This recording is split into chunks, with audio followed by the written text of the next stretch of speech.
So this video is made for small businesses that perhaps consider themselves as SEO experts. Maybe you've done local business before and seen some results. It could be that you're just looking to do something a bit different. So these 3 tips are going to inspire you to try some new things, maybe things you haven't tried before.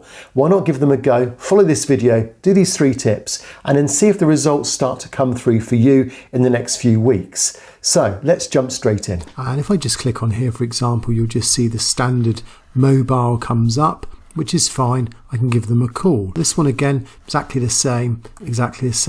Just call again, getting directions. How are you going to stand out different? Well, this is where some have got it, and this is what we're going to look at. Look at this, chat. So you can now message them, SMS them straight from your phone. Request a quote, you click that, fill out a form, takes online estimates. Now, how do you get these things then? How do I get my chat? How do I get request a quote? I'm going to show you how to do that. First of all, just to mention though, the importance of it, because Google's actually monitoring how often you reply to your messages, and how quickly you do so will actually get you some ranking again. So there's the advanced bit. That's the bit that experts need to consider, is replying responsibly makes a difference to how Google views you in the algorithm. Why? Well, it's looking for trust again. It's looking for authority and expertise, and those types of responses will help do that. So how do we get it? So you go into your Google My Business account and you've logged in there, and then you simply go to messages, and then you're looking for the little cog up here if you haven't got it turned on. Now in my case it's turned on, but if I click on here you can turn on messaging and you can turn it off. And also you'll find there's other things you can do as well regarding taking quotes and so on. But the important bit here is to make sure that you've also got a message that responds straight away to them. So what do I mean by that? Well, if you go to, this is a tablet version of my logging in, and if I go to customers, and here is where I receive my messages. If I click on messages, and here's my response times, how quickly I respond to them. So that kind of just gives a signal to Google. But the other thing I just wanted to point out is you've got this welcome message here. Now, if you just leave it, it'll just do a standard message. So what I want you to do as part of the advanced tip here is to click on that, and then just write something that's a bit more personal. So bearing in mind you've only got 120 characters, so you haven't got a lot of room here. But remember, we're saying greet your customers with a smile. So you want it to sound friendly, you want it to sound warm, you want it to sound like it's a true greeting from you, as opposed to something that's just standard. So I've put in there Bournemouth because they know I'm from Bournemouth. And I've also mentioned my company name as well. And then a question, how can I help you today? And this is to then get into a conversation with them. So the next tip is to make sure that your post that you're writing on Google My Business is a great post, that it's really going to capture people and get their interest. And there's some do's and don'ts that have been going around now from Google, and this is based on experience, and I just wanted to bring it to your attention. So I'm going to give you the link to this so you can have a look at this in a moment. But things like be precise. So it's saying that to be precise and exactly explain when the happy hour is, for example here, or be personal, or tell your customers what they can do, highlight what makes your business products unique. I mean, a lot of these things are obvious and you probably already follow them, but actually just going through these before you put a post or an offer and just checking them off, making sure you're not falling into any of the mistakes, that would be really useful to go through. And here's some things not to do. Don't use slang things like bog off or crazy sale or half price coffee. It's kind of try to communicate in a way in which it's clear what it is that you're offering.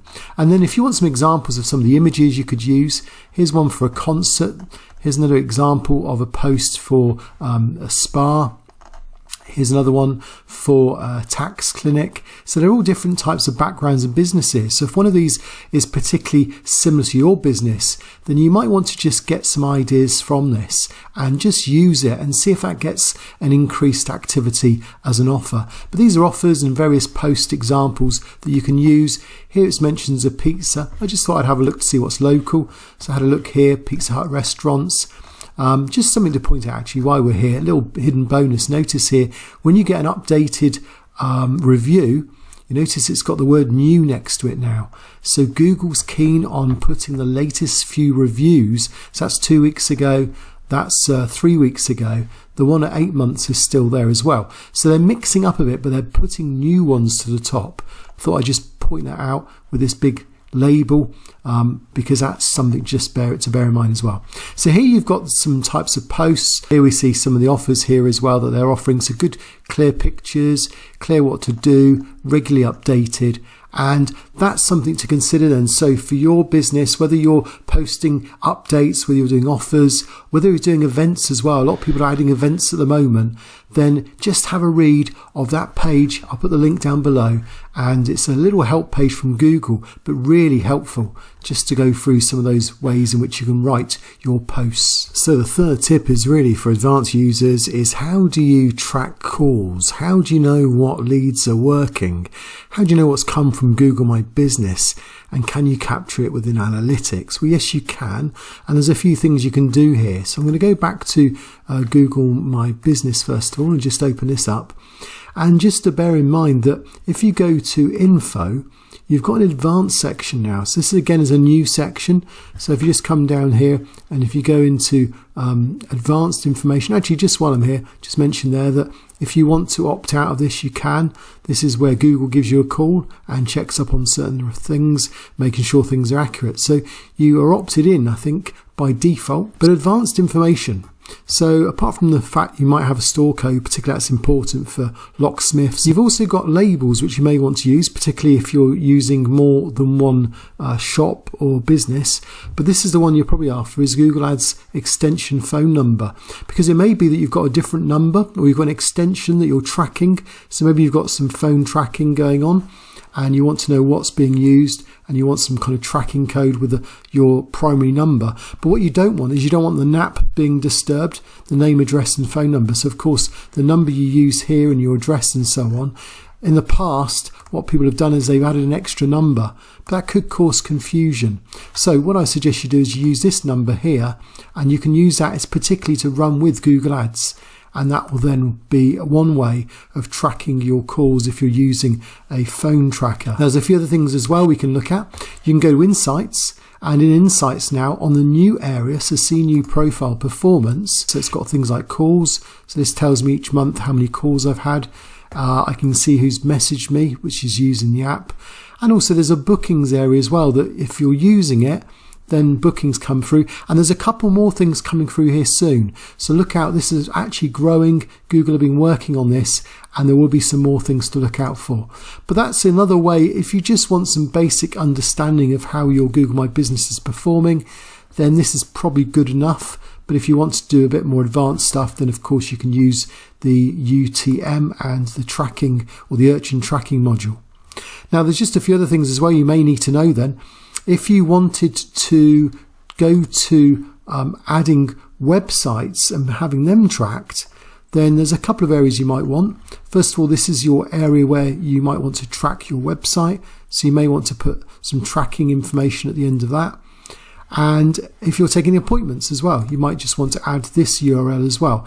And in both of these cases, you can use a campaign URL builder. So here you can put your website URL, and then you can work out what your campaign is. And this will kind of give you some extra ways in which you can have a URL that's user friendly. It can help you track your information through Google Analytics. And this won't disturb the Google My Business setup, which is really the key thing here. So we're trying to get the two to work together as one. So once you're done, you just simply copy that across into the URL, paste it in, and you'll be good to go. And then you'll have the combination of not only the analytics or the insights, but also the analytics here as well. So I hope you've enjoyed those Google My Business tips for experts. Hopefully your expertise will continue to grow.